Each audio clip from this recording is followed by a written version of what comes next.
Avant de commencer l'épisode 4 de la saison 2, nous écoutons l'astuce du lab de Lando. Attention, changement d'ambiance.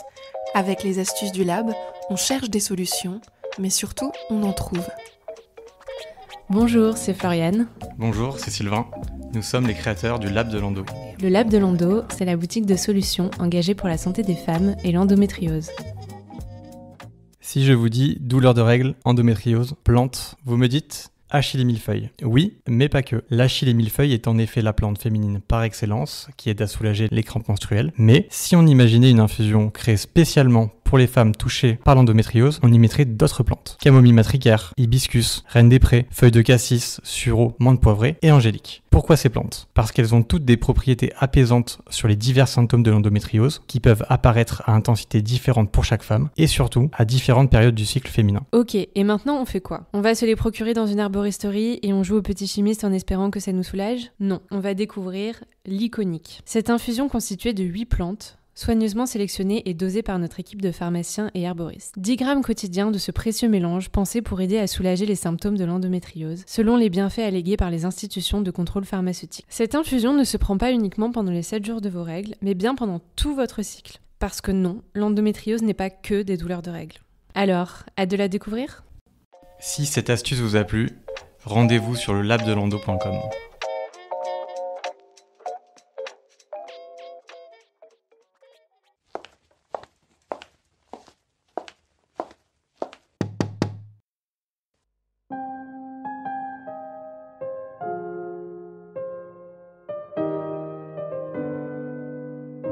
Bonjour à toutes et à tous et bienvenue dans Parlons d'Endo, le podcast qui vous parle d'endométriose. Aujourd'hui, nous allons aborder le sujet du féminin sacré. Qu'est-ce donc que ce féminin dont on parle beaucoup ? Pourquoi nous conseille-t-on aujourd'hui d'essayer de renouer avec notre féminin sacré, notre puissance féminine ? Concrètement, dans la vie de tous les jours, renouer avec son féminin sacré revient à opérer une transformation en soi pour devenir plus libre, plus apaisé, plus vrai. Le féminin, c'est ce qui propose d'écouter son corps, son intuition, son cœur, pour retrouver toute sa puissance et s'accomplir. Il ne s'agit ni d'un nouveau truc de développement personnel, ni d'une tendance féministe, mais plutôt d'un mode de vie spirituel, d'un choix, d'un chemin initiatique qui flirte avec une dimension divine et encourage à devenir soi-même. Les hommes aussi peuvent éveiller leur féminin, puisque chaque individu, indépendamment de son genre, de son orientation sexuelle, de sa sexualité, est animé par une énergie féminine, le yin, et une énergie masculine, le yang. L'une représente l'intuition, la sensibilité et la créativité, et l'autre, la force,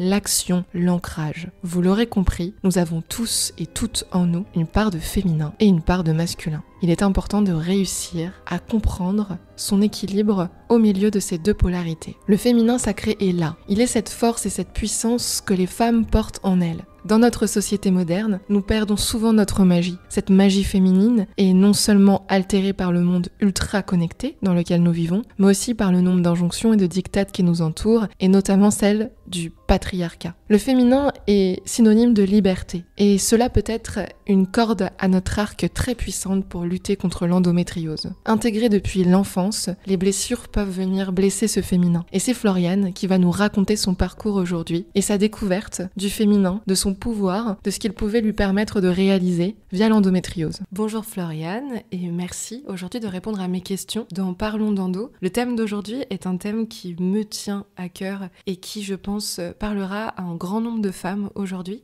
C'est le thème de la guérison du cœur et du chemin que nous propose de faire l'endométriose. Lorsqu'on apprend qu'on a une maladie et une maladie qui est peu connue, on peut se retrouver dans une situation où on ne sait pas par quoi commencer. Qu'est-ce qu'il faut guérir en premier ?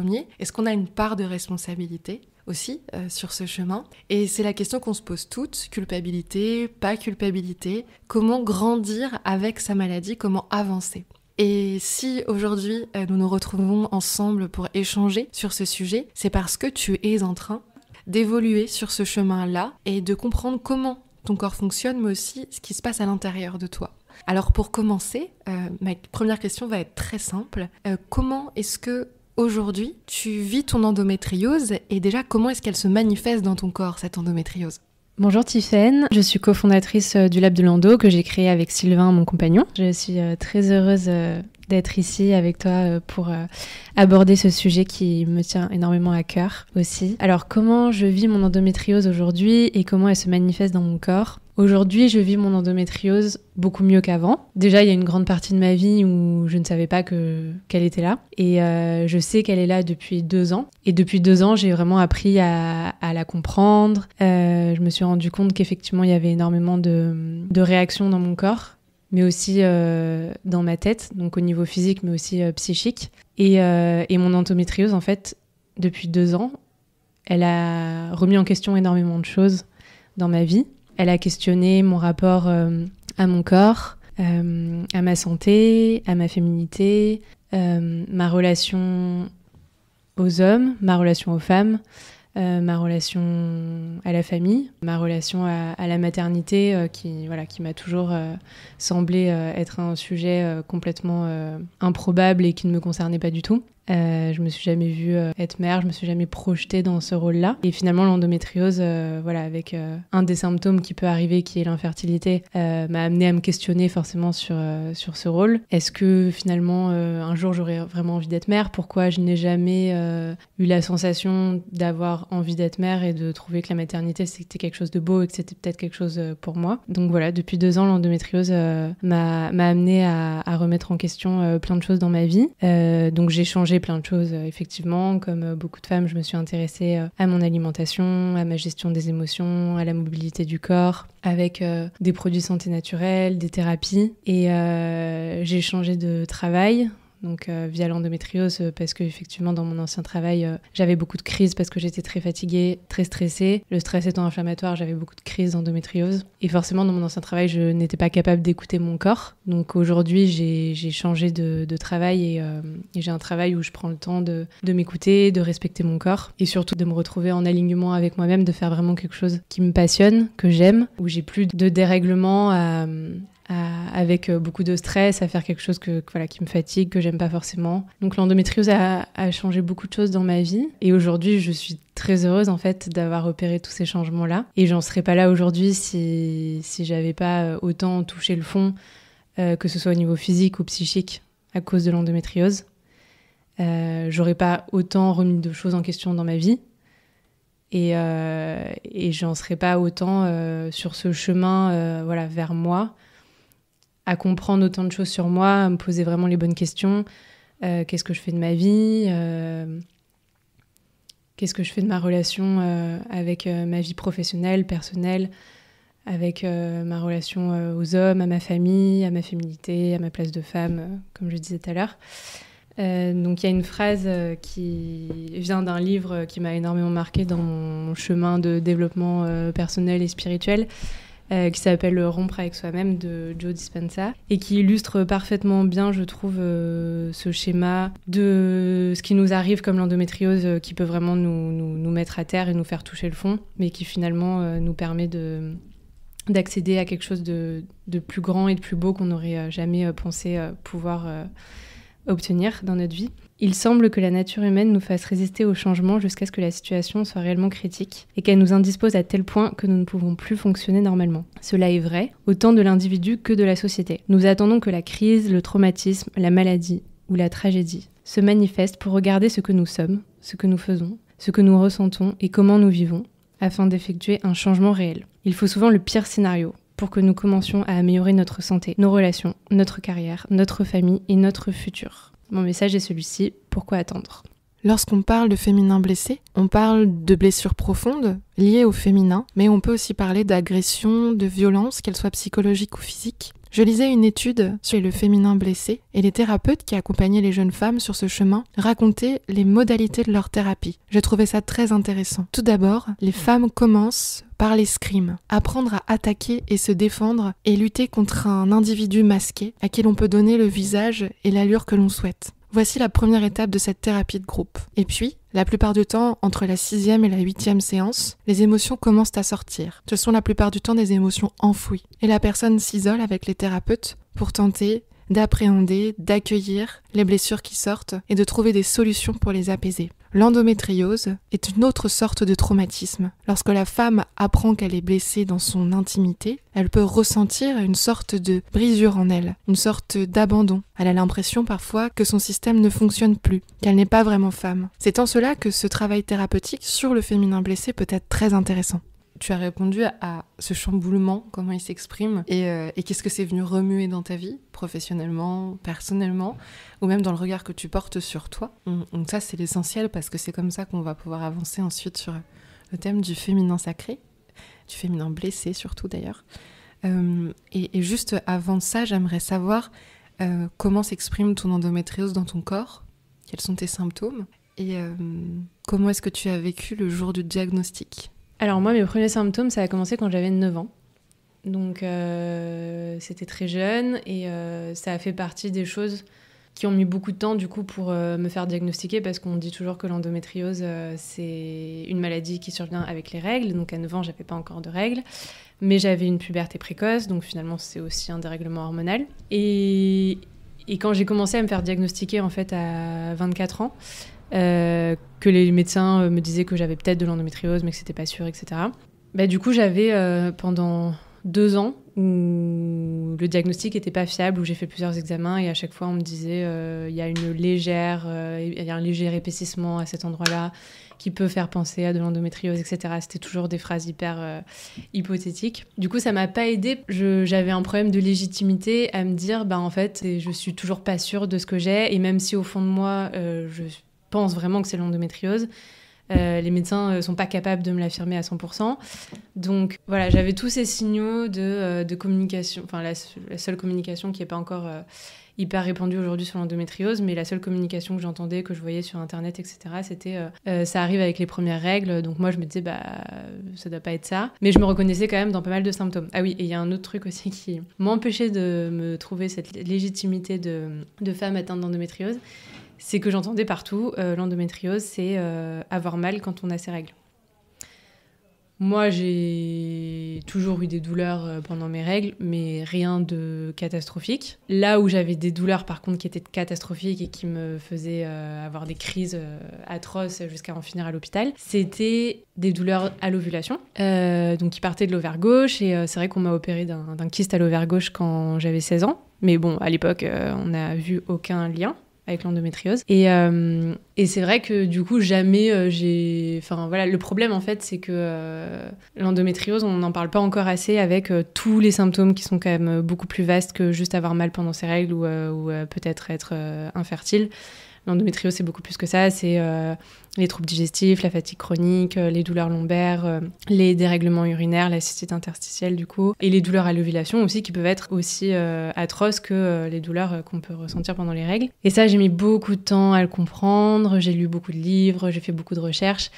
Et au fur et à mesure, j'ai posé le doigt sur ok, en fait, l'endométriose, ça peut être aussi ce que moi j'ai, donc avoir des douleurs atroces pendant l'ovulation, avoir des dérèglements urinaires que moi j'ai depuis toujours, avoir des troubles digestifs que j'ai depuis toujours également, une fatigue chronique que j'ai également, mais voilà, pas forcément ce symptôme de douleur pendant les règles ou de règles abondantes que j'ai, où je me suis jamais vraiment reconnue dans ce symptôme-là.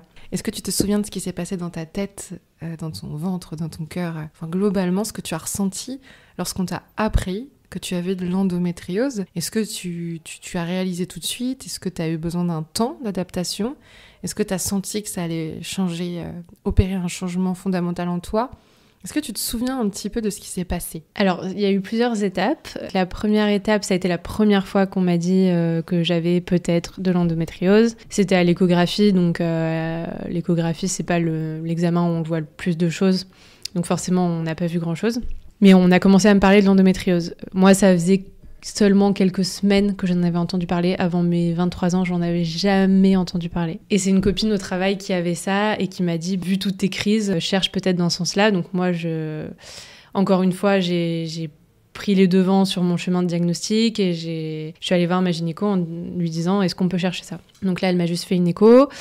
Elle m'a dit, vous avez peut-être de l'endométriose, c'est pas sûr. Et là, j'ai commencé à lui poser des questions, à lui dire, ok, est-ce que mes troubles digestifs, ça pourrait être lié à ça? Est-ce que ça pourrait expliquer ma vessie hyperactive, mes ballonnements, mon ventre de femme enceinte qui arrive souvent? les troubles digestifs, donc la fatigue chronique, etc. Et surtout mes douleurs du coup à finir à l'hôpital qui venaient plutôt de mon ovaire gauche pendant l'ovulation. Elle m'a dit que franchement il n'y avait aucun rapport, que voilà j'allais voir un gastro, entérologue, que j'allais voir d'autres médecins, mais que ça avait clairement pas de rapport avec mon endométriose. Et que de toute façon c'était une toute petite endométriose, donc ça devait pas me faire grand chose et que je devais pas m'inquiéter, ça devait pas me faire beaucoup de symptômes. Donc j'ai un peu laissé tomber et je suis repartie dans mon sentiment de résignation finalement que j'avais depuis quelques temps, à me dire de toute façon c'est juste que je suis trop chochotte, j'ai aucune résistance à la douleur et je sais pas vraiment ce que j'ai, mais voilà j'ai plein de petits problèmes dans mon corps, je dois avoir une immunité plus faible que les gens et voilà je dois être trop faible, trop chochotte, donc tant pis, dommage, l'endométriose n'explique rien. Et heureusement, j'ai toujours été passionnée de santé, donc c'est vrai qu'il y a un moment donné où j'ai quand même creusé sur qu'est-ce que c'est l'endométriose vraiment. J'ai commencé à lire des livres, etc. Je me suis rendu compte qu'en fait c'était beaucoup plus que ce que ma gynéco m'avait dit. Et donc là, j'ai mis beaucoup de temps à le faire, mais et puis c'est quelque chose que je conseille tout le temps aux femmes de faire, vraiment c'est hyper important. J'ai changé de gynéco. Je suis allée voir quelqu'un d'autre qui était assez spécialisé en endométriose, qui direct m'a dit ok on va faire un IRM, parce que l'autre voulait pas me faire d'IRM, parce qu'elle me disait dans tous les cas c'est une petite endométriose, donc ça sert à rien de pousser plus loin, même si on voit un peu plus à l'IRM, dans tous les cas il y a rien à faire, voilà je vous mets sous pilule en continu. Et donc j'ai fait cette IRM là, encore une fois on m'a dit oui il y a un léger épaississement qui fait penser peut-être à de l'endométriose, c'est pas sûr, blablabla. Et après il y a eu un autre examen un jour où en plus j'avais commencé à créer le lab de l'endo avec Sylvain, donc c'était l'année dernière. On avait déjà commencé à créer le projet. Et là j'ai eu un examen où j'ai eu pareil un médecin expert de l'endométriose qui m'a fait une échographie endovaginale et qui m'a dit il y a rien, vous avez pas du tout d'endométriose, vous allez très très bien. Et je suis sortie en pleurs parce que j'étais démoralisée de me dire en fait j'ai pas d'endométriose. Donc là j'étais dans une situation psychologique très bizarre où je me disais en fait je suis trop triste de pas avoir d'endométriose parce que ça commençait enfin à expliquer tous mes symptômes, tout mon mal-être depuis mes 9 ans, et ça répondait enfin à toutes les questions que je me posais depuis plus de 15 ans. Et là on m'annonce qu'en fait non, et en fait je devrais être heureuse parce que du coup j'ai soi-disant des ovaires et un utérus en pleine forme, etc. Mais du coup je suis sortie en pleurs et après je suis tombée sur le service deuxièmeavis.fr dont je parle souvent aux femmes aussi, qui m'a sauvée parce que du coup j'ai envoyé mon dossier à Deuxième Avis, qui a enfin posé un diagnostic sûr et fiable sur ce que j'avais et voilà, j'ai eu un compte rendu qui m'expliquait en détail voilà pourquoi j'avais de l'endométriose, à quel endroit, comment c'était relié à tous les symptômes dont je souffrais depuis toujours, où étaient mes lésions, etc. Et surtout en me disant que non, j'étais pas folle et que oui, j'avais bien de l'endométriose. Et à ce moment-là, qu'est-ce que t'as ressenti ? Est-ce que c'était plus axé vers la colère, à savoir, je le savais, pourquoi est-ce que vous parlez sans savoir et sans connaître ? Ou est-ce que c'était plutôt, yes, enfin j'avais raison. Est-ce que tu te souviens de l'émotion que tu as ressentie le jour où tu as eu cette réponse du site Deuxième Avis que je recommande d'ailleurs, et de ce médecin du coup qui a réétudié ton dossier ? Là pour le coup c'était des pleurs mais plutôt de joie. C'est très bizarre, hein. La fois d'avant je suis sortie de l'écho en pleurant de tristesse parce que j'avais pas d'endométriose, et là je pleurais de joie parce qu'on me disait que j'avais de l'endométriose. Donc c'est vrai que toute cette errance médicale, ça amène à des situations complètement loufoques, parce que c'est bizarre quand même de pleurer de joie parce qu'on nous dit que ok on a cette maladie-là. Mais oui, j'étais soulagée. J'étais vraiment soulagée qu'on me dise enfin que j'étais pas folle et que j'ai enfin une vraie raison d'être à tous les symptômes que je me traînais depuis plus de 15 ans et qui me menaient la vie infernale. Et voilà, enfin j'avais une explication et enfin je pouvais avancer et arrêter de perdre mon temps et mon énergie à me poser 15 000 questions et à pas être sûre et à me dire si ça se trouve on saura jamais. Et du coup j'avais limite une perte d'identité, à me dire en fait qui je suis vraiment, pourquoi j'ai tous ces symptômes. Est-ce que vraiment je suis une femme faible et trop chochotte, trop sensible, ou est-ce que vraiment j'ai juste une vraie raison à tous ces symptômes qui est l'endométriose. Et du coup voilà, je me suis vraiment dit ok, maintenant je peux avancer. Et alors ce j'avance, je peux avancer, comment est-ce qu'il se traduit pour toi ? Qu'est-ce que c'est venu éveiller en toi ? Les chemins que tu as pris, est-ce que tu peux nous en parler un petit peu ? Alors le je peux avancer, ça s'est traduit parce qu'en fait j'étais au moment où du coup j'ai reçu enfin ce diagnostic de délivrance. J'étais vraiment en train de changer de vie professionnelle, donc j'avais décidé d'arrêter mon ancien travail et j'avais commencé à créer le lab de l'endo du coup avec Sylvain. Et du coup ça tombait au bon moment parce que vraiment, j'allais quitter officiellement mon ancien travail 2 mois après et on allait vraiment se lancer à 100% dans cette aventure, cette nouvelle aventure professionnelle tous les deux.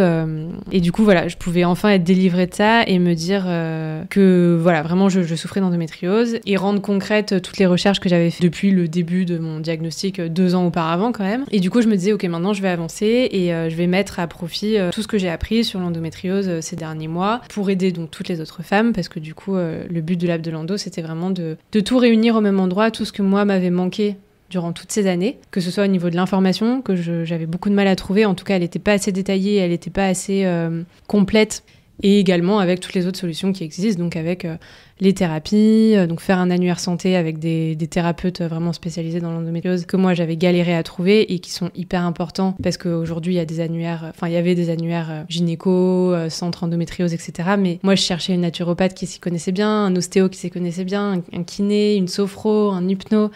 Et ça, ces thérapies-là, elles sont hyper importantes dans la prise en charge pluridisciplinaire vraiment globale parce qu'il y a tout un travail à faire sur la nutrition, sur la gestion des émotions, sur la mobilité du corps. Et alors, cette endométriose, elle t'a conduit sur un drôle de chemin, c'est le chemin du féminin. Enfin, en tout cas, de la découverte déjà que tu avais un féminin et de ce que ça peut impliquer pour toi, et du féminin blessé en l'occurrence, puisque l'endométriose est venue pendant des années, abîmer la confiance. Donc ma question est toute simple. Qu'est-ce qui est venu émotionnellement fragiliser l'endométriose ? Qu'est-ce que tu as senti fragile en toi et qu'est-ce que l'endométriose t'a aussi donné la force d'aller creuser, découvrir ? C'est venu fragiliser la féminité, c'est certain, parce que c'est une maladie forcément qui touche... c'est une maladie gynécologique, donc c'est une maladie qui touche à la féminité, parce que ça atteint au niveau physique tout simplement la région de l'utérus, donc du chakra racine, de vraiment ce qui nous enracine sur Terre. Et ça questionne vraiment notre place de femme, vu que un des symptômes, ça peut être l'infertilité. Donc forcément, ça atteint notre féminité. Un des symptômes, c'est aussi la dyspareunie, donc les douleurs sexuelles. Donc c'est vrai qu'à cause de l'endométriose, on peut ne pas se sentir femme, on peut être dégoûté de notre corps parce qu'on a des ballonnements intempestifs, parce qu'on a des troubles digestifs. On est très souvent fatigué, donc on peut vraiment ne pas se sentir femme à 100%. Et si on veut être mère et qu'on ne peut pas être mère, on peut aussi avoir cette féminité remise en question. Idem pour le trouble sexuel que l'endométriose cause. Forcément, si on ne peut pas s'épanouir sexuellement en tant que femme, c'est quand même grave. Enfin, on peut vraiment remettre toute notre féminité en cause et ne pas du tout s'assumer en tant que femme. Donc l'endométriose, ça vient vraiment questionner toute cette féminité. Et c'est vrai que moi, je l'ai vraiment senti. Parce que depuis petite, en plus de ça, je suis hypersensible. Donc, comme beaucoup de femmes, quand on a de l'endométriose, on grandit. Après, parfois, il y en a qui ont de la chance, mais voilà, qui ont de la chance et qui ont un énorme soutien de la part de leurs proches. Moi, c'est pas forcément ce que j'ai ressenti, malheureusement. Et c'est vrai que j'ai grandi en me disant que finalement, j'étais trop chochotte, que j'étais trop sensible. Donc forcément, j'étais hypersensible. Donc oui, j'avais cette sensibilité. Mais l'endométriose, ça a rajouté une couche parce que du coup, j'étais souvent... mal physiquement, mal émotionnellement. Et ça faisait vraiment trop de sensibilité. Et j'ai grandi en me disant que j'étais pas à ma place et que j'étais trop sensible, trop faible, trop chochotte, trop en décalage, que j'avais un problème, que je pouvais pas prendre ma place et qu'il fallait que je fasse le moins de bruit possible, que je dérange le moins possible, que je fasse tout pour pas me plaindre et pour faire plaisir aux autres et essayer d'être la plus parfaite possible. Et c'est ce que j'ai fait, donc je me suis complètement oubliée en grandissant, complètement délaissé ma petite fille intérieure. Et c'est ça aussi que l'endométriose peut revenir mettre en question. Finalement, on délaisse notre petite fille intérieure et du coup, on prend pas soin d'elle et on lui permet pas de grandir, d'exister, de prendre sa place de femme. Et c'est vrai que je me suis pas du tout sentie femme et aujourd'hui, je commence à peine à commencer à me sentir femme. Mais depuis toujours, la maternité, pour moi, c'est quelque chose d'hyper effrayant. J'ai jamais rêvé d'avoir des enfants Petite, j'ai jamais joué à la maman. C'était pas du tout quelque chose qui me parlait. Je fantasmais plus sur ce côté de devenir femme, où forcément, j'ai jamais vraiment réussi à cheminer sur ce chemin de la féminité. Et aujourd'hui, je commence vraiment à me rendre compte de tout ça et à essayer de travailler pour me rallier à ma petite fille intérieure. Et je pense que l'endométriose, c'est quelque chose qui vient cristalliser un peu ça, où finalement on veut pas prendre de place, on veut pas devenir une femme, on veut pas devenir une mère. Et l'endométriose, ça porte atteinte à notre appareil reproducteur et à notre organe de féminité. Donc tout est lié et aujourd'hui je suis heureuse de m'en rendre compte et de me lancer dans tout ce travail pour essayer de régler tout ça, me reconnecter à ma petite fille intérieure, essayer de devenir une femme, de prendre vraiment enfin ma place de femme. Vous êtes nombreuses à me demander comment connecter avec son enfant intérieur. Est-ce qu'il faut nécessairement être suivi par un thérapeute ? La réponse est que c'est mieux, effectivement, d'être accompagné soit par une sophrologue, soit par un thérapeute, soit par une personne qui maîtrise la visualisation, l'accompagnement. Mais ça n'est pas nécessaire. Pour visualiser quelque chose, il suffit simplement de se connecter à son inconscient, de se poser, de respirer, de se mettre dans un état méditatif et d'essayer de voir cet enfant. Quel âge a-t-elle ? Où est-elle ? Que fait-elle ? Est-ce que vous pouvez lui parler, vous asseoir à côté d'elle, jouer avec elle ? Est-ce qu'elle est joyeuse, triste, en colère, perdue, désœuvrée ? Est-ce qu'elle a peur ? Que se passe-t-il ? Ça n'est pas grave si vous n'y arrivez pas du premier coup. L'essentiel est de se donner rendez-vous avec vous et avec elle assez fréquemment et de réessayer. Une fois que vous pourrez lui parler, rassurez-la. Dites-lui que vous êtes là pour elle, pour la guider, que vous gérez maintenant, que même s'il y a des moments qui vont être difficiles, vous serez là pour la guider, que tout ira bien, que vous l'aimez de tout votre cœur, qu'elle est courageuse et formidable, qu'elle fait ce qu'elle peut pour s'adapter, que c'est déjà extraordinaire. N'ayez pas peur des émotions de cet enfant. Elles sont légitimes et vous allez l'aider, car vous êtes là. Un autre moyen pour reconnecter avec cet enfant intérieur, mais surtout avec son féminin, c'est de se regarder dans le miroir, dans les yeux, d'essayer de voir le fond de son être en fait, et de ne pas dévier le regard, de se dire « tu es belle, je te vois, je t'aime, tu es toi ». On peut aussi choisir quelque chose de plus simple pour commencer, et tout simplement se dire bonjour le matin, avant même d'avoir posé un pied à terre, et de se rappeler qui nous sommes. Bonjour, pour moi, je suis Tiffaine, et je remercie cette journée de commencer. Et je remercie cette journée pour tout ce qu'il va se passer, et toutes les personnes que je vais rencontrer. Ça paraît bête comme ça, mais lorsqu'on a un syndrome dissociatif, et c'est souvent le cas avec l'endométriose, cela permet de se remettre dans son corps. Petite technique qui permet, d'une certaine manière, de se réconcilier avec soi-même. Je demande à Floriane comment elle se sent par rapport au sujet de la maternité aujourd'hui. Je me projette quand même un peu plus qu'avant à devenir mère. Donc c'est le signe que j'évolue et que du coup je prends le chemin pour guérir un peu ce féminin blessé. Donc en fait là tu sens qu'aujourd'hui tu te donnes l'autorisation de devenir femme, de grandir d'une certaine manière et de laisser cette petite fille peut-être triste ou seule grandir aussi et puis tout simplement s'épanouir et devenir qui elle est. Quelles sont les clés que tu utilises pour aller rencontrer cette petite fille qu'on a toutes en nous et qui de temps en temps va très bien chez certaines femmes, chez d'autres a été un peu délaissée comme tu dis, chez d'autres encore n'existe pas ou est morte, ça arrive aussi. Et donc c'est intéressant en tout cas de remonter à nos racines profondes pour aller voir comment est-ce qu'on a grandi. Toi c'est ce que tu es en train de faire, peut-être que ça intéresse d'autres femmes. Quelles sont les clés que tu utilises pour partir à la rencontre de cette petite fille ? Alors, les clés que j'utilise pour partir à la rencontre de cette petite fille, c'est vrai que c'est pas forcément quelque chose de très concret, mais là, ce qui me vient naturellement quand tu me poses cette question, c'est quelque chose que je fais beaucoup en ce moment. J'ai décidé de me faire suivre, de me faire coacher avec une thérapie pour hypersensible. Un coaching vraiment adapté à mon hypersensibilité, où on va aussi questionner tout ce que l'endométriose a cassé en moi depuis petite. Et ce que je fais beaucoup comme exercice, c'est dès que je me sens pas bien, dès que je me sens stressée, donc ce qui arrive très souvent, dès que j'ai des réactions un peu trop excessive de stress, de culpabilité, de tristesse, de jugement beaucoup trop fort. Enfin, moi, mon juge intérieur est beaucoup trop présent. Dans ces cas-là, je parle à ma petite fille intérieure et je la visualise et je la rassure, comme j'aurais aimé qu'on me rassure moi à l'époque. Elle me couvre de tendresse et de bienveillance. Et physiquement et psychologiquement, je vois vraiment la différence. Tu deviens en quelque sorte ton propre parent. C'est ce qu'on nous dit souvent, que devenir adulte, même si c'est des concepts très abstraits, parce qu'on sait tous qu'il y a des adultes qui ne deviennent jamais, et inversement qu'il y a des enfants qui sont adultes très tôt.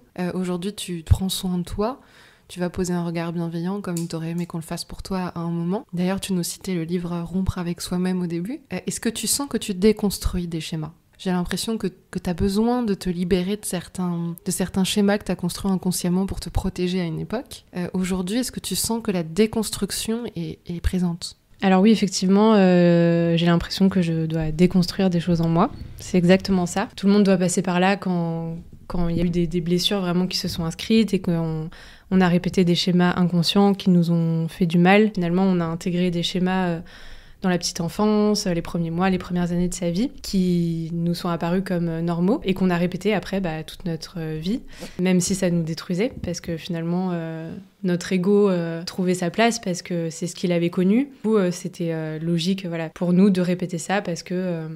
C'est pour ça que t'es aimée aussi. Ouais. C'est le masque que t'as construit qui fait que t'es la petite fille parfaite, ou la jeune femme impressionnante... Qui est aimé, dont souvent on reste aussi dans l'ego en se disant puisqu'on m'aime comme ça, je reste comme ça, même si c'est pas moi. Voilà, c'est ça. Même si petite, je me suis sentie un peu dévalorisée, pas écoutée, pas prise au sérieux, etc.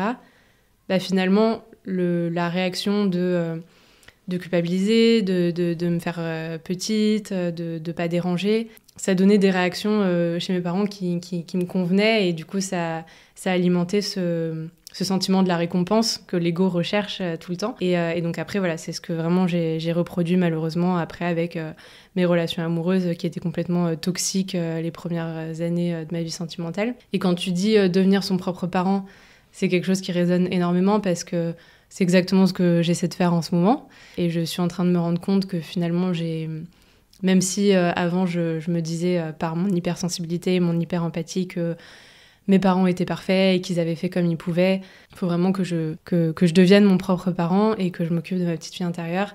C'est vrai qu'il y a une grosse différence entre pardonner ses parents ou ses pédagogues, ses encadrants. Il ne faut pas modifier la réalité en leur trouvant des excuses ou en déformant ce qui s'est passé réellement. À savoir que si la solitude a été présente, si tu as éteint ton feu intérieur à un moment, pour une raison X ou Y, que ça soit avec tes parents, ton couple, tes amis, c'est arrivé. Et c'est quelque chose qu'il faut se pardonner pour avancer. Alors, j'imagine que pour toi, en ce moment, cette déconstruction et cette volonté que tu as à devenir protectrice et bienveillante envers toi-même, c'est très important. Est-ce que tu sens que ça a des effets sur ton endométriose, physiquement, concrètement ? Tu défends ce chemin holistique de guérison de l'endométriose par l'aspect physique du parcours de soins, mais aussi par l'aspect émotionnel. Tout ce travail que je fais sur moi du coup depuis quelque temps au niveau physique mais du coup aussi émotionnel, je sens que ça me fait du bien parce que forcément j'ai l'impression vraiment de prendre ma place de femme, donc forcément pour une maladie qui est reliée à la féminité, je ne peux que dire que c'est sain et également d'avancer sur la projection de se sentir mère un jour que je n'ai jamais eu et que je commence à avoir. Ça me fait penser que je suis sur le chemin de guérison de ce féminin blessé donc, par l'endométriose. Je crois vraiment que toutes les maladies qu'on a, qui se développent dans notre corps, ont une signification. Et donc voilà, l'endométriose, ça va être lié au féminin blessé. On parle de cancer qui peut être lié à... justement, ça me fait penser à un livre que je lis en ce moment sur... les 5 blessures de l'âme qui nous empêchent d'être soi-même et où l'autrice parle de, par exemple, la blessure du rejet, où on va vraiment en vouloir à son parent du sexe opposé et que si on ne guérit pas cette blessure et qu'on ne travaille pas sur le pardon de soi-même et aussi le pardon du parent, finalement, ça peut développer un cancer parce que ça alimente beaucoup de tristesse et que la tristesse, c'est au niveau des poumons, etc. Donc moi je crois énormément à tout ce lien entre physique et psychique. Enfin, pour moi c'est complètement lié. Je l'ai bien vu de façon en changeant de vie ces derniers mois, donc en quittant mon ancien travail, en m'inscrivant à cette thérapie pour hypersensible, hyperempathique, en déconstruisant tout ce schéma familial. Et je vois aujourd'hui que j'ai beaucoup moins de symptômes qu'avant. Donc forcément, c'est un groupement de toutes ces choses-là. Et effectivement, il y a tout le côté physique, évidemment, qui est hyper important aussi, avec toutes ces choses que j'ai mises en place sur l'alimentation, donc voilà, tout ce que je fais rentrer dans mon corps au niveau physique, les perturbateurs endocriniens, vraiment tout le côté physique pur, mais vraiment lié à tout ce travail émotionnel que je fais, et puis aussi cette baisse du stress. Le stress, c'est très, très, très important. Avant, j'étais très, très, très stressée, et forcément, de changer de travail, de faire quelque chose où je me sens beaucoup plus alignée, et de déconstruire tous ces schémas familiaux qui étaient peut-être un peu toxiques pour moi et qui m'empêchaient de grandir, même si ça me rend très triste, parce que ça amène à se confronter à sa famille, et c'est jamais agréable, mais je sais qu'on finira par retrouver un autre équilibre qui sera plus sain pour moi et qui me permettra de vraiment prendre ma place de femme et de vraiment me projeter un jour en tant que mère de façon saine, et de ne pas reproduire ce dont j'ai manqué dans mon enfance, donc pas assez d'attention, de bienveillance que j'ai ressenti de la part de ma mère, et que je veux surtout pas reproduire avec ma fille un jour, si j'en ai une. Pour guérir son féminin sacré, il est plus efficace et plus utile d'être accompagné. L'idée est de reconnecter avec ses valeurs féminines authentiques, avec sa féminité. Retrouver l'amour d'être une femme, sans qu'une polarité féminine ou masculine ne vienne continuellement absorber l'autre, l'exclure, s'y opposer ou la dominer. Le masculin, quant à lui, puisque je ne l'ai pas encore défini, s'exprime plutôt dans l'action, dans l'ancrage. Il est essentiel, aussi bien que la part de féminin. Malheureusement, au fil des derniers siècles, on a constaté que c'était plutôt le féminin qui était meurtri. L'idée pour retrouver l'équilibre, c'est d'éviter aussi que la relation mère-fille, père-fille, mère-père ne vienne interférer dans la quête de nous-mêmes. Il existe différents types de féminins, mais tous ont la même vocation, devenir celle que nous sommes déjà. Car au cœur de notre ventre, il existe notre deuxième cerveau, celle que nous sommes déjà dans nos entrailles à la naissance, là où l'alchimie de la création a fait son œuvre, là où les taoïstes pensent qu'il existe l'énergie de vie, là où palpite la plupart de nos organes, le véritable creuset émotionnel, le ventre. Et l'endométriose t'en a fait une force aussi, puisque ça t'a permis d'aller explorer en toi des choses qui n'étaient pas forcément réglées ou comprises. Est-ce que t'as l'impression qu'en fait l'endométriose, d'une certaine manière bien sûr, t'a fait du bien ? Alors oui, effectivement, tout n'est pas noir, tout n'est jamais blanc ou noir. Quand on regarde de plus près, même si avant je pensais effectivement que tout était noir et j'avais beaucoup de colère, comme beaucoup de femmes, on passe toutes par là. Aujourd'hui, c'est vrai que comme tu dis, l'endométriose m'a fait du bien, même si ça peut être compliqué d'entendre ça. Pour certaines femmes, et avant je me serais jamais comprise si j'avais dit que l'endométriose finalement était un mal pour un bien, mais aujourd'hui oui, c'est un peu ça, dans le sens où effectivement ça m'a permis d'aller régler certaines choses dans mon passé, dans mon enfance, dans ma relation avec ma mère, dans mon schéma familial au global, d'aller déconstruire des choses comme on le disait, pour aller mieux. Et finalement tout ça je l'aurais peut-être pas fait si j'avais pas eu d'endométriose, en tout cas, parce que l'endométriose finalement ça provoque énormément de souffrance, et parfois on a l'impression vraiment de toucher le fond, et c'est vrai que c'est l'histoire, je trouve, de beaucoup de personnes qui après ont des vies assez exceptionnelles et décident de faire de leur souffrance, de leur faiblesse une force. Souvent, c'est quand elles ont vécu des choses vraiment horribles, insoutenables, que derrière, elles arrivent à faire des choses vraiment encore plus belles, et faire vraiment de leur vie des choses magnifiques, et surtout d'aider les autres. Et aujourd'hui, c'est ce que j'essaie de faire en finissant, en continuant en tout cas mon parcours avec moi-même, en allant régler ce que j'ai à régler et ce que l'endométriose vient questionner. J'essaie aussi de commencer à vraiment apporter mon expérience aux autres femmes, et je continuerai à le faire parce que moi je continue à grandir et à prendre ma place de femme, et je continuerai du coup à partager au fur et à mesure de mon expérience avec l'endométriose pour continuer à aider les autres femmes avec leur endométriose. Merci Floriane pour toutes ces informations, ces confessions, d'avoir accepté de répondre à mes questions sur ton parcours, tes symptômes d'endométriose, la manière dont tu as été diagnostiquée, puis finalement aussi ce que tu as constaté, que ça t'avait éloigné de toi et que tu avais eu besoin de refaire un parcours, de déconstruire ce qui avait été construit et qui ne te ressemblait pas pour pour en être là aujourd'hui. Et ça fait plaisir à voir, puisque le Lab de Lando, c'est quand même une boutique engagée qui œuvre aux côtés de cette maladie qui touche aujourd'hui beaucoup trop de femmes. Donc merci encore une fois. Pour terminer, peut-être un petit mot de la fin. Tu m'as dit que tu avais un petit texte de Gandhi à nous lire tout à l'heure. On l'a pas encore abordé. Si tu veux nous le lire, et puis je vous laisserai... sur cette musique, n'hésitez pas à cliquer sur le lien en dessous de cet épisode pour accéder à la campagne Ulule et à l'infusion liconique du Lab de Lando. Merci à toutes et à très bientôt. Vos croyances deviennent vos pensées deviennent vos mots deviennent vos actions deviennent vos habitudes deviennent vos valeurs, et vos valeurs deviennent votre destinée. Et c'est une phrase de Gandhi. Un grand merci à Endo-France pour la mission qu'ils se sont fixée, aider les femmes atteintes d'endométriose à rejoindre un accompagnement respectueux et à comprendre ce qui leur arrive. Pour rappel, Endo-France est l'association française de lutte contre l'endométriose et soutient Parlons d'Endo depuis ses débuts. Et n'oubliez pas, parlons d'endo un peu n'importe comment, à l'image de la maladie, mais parlons d'endo.